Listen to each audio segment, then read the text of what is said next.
ಕೋಲಾರ ತಾಲೂಕಿನ ತೇರಹಳ್ಳಿ ಬೆಟ್ಟದ ಆದಿಮ ಸಾಂಸ್ಕೃತಿಕ ಕೇಂದ್ರದ ಆಶ್ರಯದಲ್ಲಿ 2 ವಾರಗಳ ಕಾಲ ನಡೆದ ಮಕ್ಕಳ ಬೇಸಿಗೆ ಶಿಬಿರದ ಸಮಾರೋಪ ಕಾರ್ಯಕ್ರಮಕ್ಕೆ ನಿನ್ನೆ ನಡೆಯಿತು. ಈ ಸಂದರ್ಭದಲ್ಲಿ ಕೋಲಾರ ಜಿಲ್ಲಾಧಿಕಾರಿ ಡಾಕ್ಟರ್ ಎಂ.ಆರ್. ರವಿ, ಮುಖ್ಯಮಂತ್ರಿಗಳ ಮಾಧ್ಯಮ ಸಲಹೆಗಾರ ಕೆ.ವಿ. ಪ್ರಭಾಕರ್, ಸಾಹಿತಿ ಡಾಕ್ಟರ್ ರಾಜಪ್ಪ ದಳವಾಯಿ ಮತ್ತಿತರರು ಉಪಸ್ಥಿತರಿದ್ದರು. 2 ವಾರಗಳ ಕಾಲ ನಡೆದ ಶಿಬಿರದಲ್ಲಿ ಮಕ್ಕಳಿಗೆ ಜಡೆ ಕೋಲಾಟ, ತಮಟೆ, ದುಡಮು, ಡೊಳ್ಳು ಕುಣಿತ, ಮರಗಾಲ ಕುಣಿತ ಮುಂತಾದ ಜಾನಪದ ಕಲಾ ಪ್ರಕಾರಗಳನ್ನು ಕಲಿಸಲಾಯಿತು.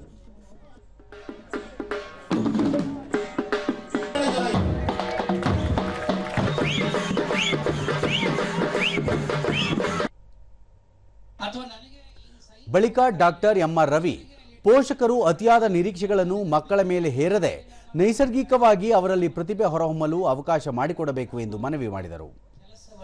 ಅಥವಾ ದುಸ್ಸಾಹಸವನ್ನು ದಯಮಾಡಿ ಮಾಡಬೇಡಿ. ಆ ಮಕ್ಕಳು ನೈಸರ್ಗಿಕವಾಗಿ ಅರಳೋದಕ್ಕೆ ಅವರ ಕಲೆ, ಅವರ ಪ್ರತಿಭೆ ಮತ್ತು ಅವರಲ್ಲಿರ್ತಕ್ಕಂಥ ಆ ಮನುಷ್ಯತ್ವದ ಚಿಲುಮೆ ತಾವಾಗಿ ತಾವು ಅದು ನೈಸರ್ಗಿಕವಾಗಿ ಅರಳೋದಕ್ಕೆ ಅವಕಾಶವನ್ನ ಮಾಡಿ.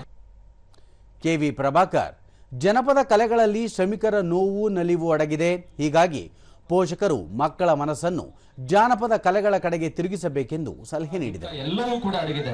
ತಂದೆ ತಾಯಿಗಳೆಲ್ಲ ಒಂದೇ ಮನವಿ, ನಿಮ್ಮ ಮಕ್ಕಳ ತಲೆ ಮತ್ತೆ ಕಿವಿಯನ್ನ ಜಾನಪದದ ಕಡೆಗೆ ತಿರುಗಿಸಿ. ಜಾನಪದ ಅಂತಂದ್ರೆ ಅದರಲ್ಲಿರುವಂಥ ಶಕ್ತಿ ಯಾವುದರಲ್ಲೂ ಇಲ್ಲ.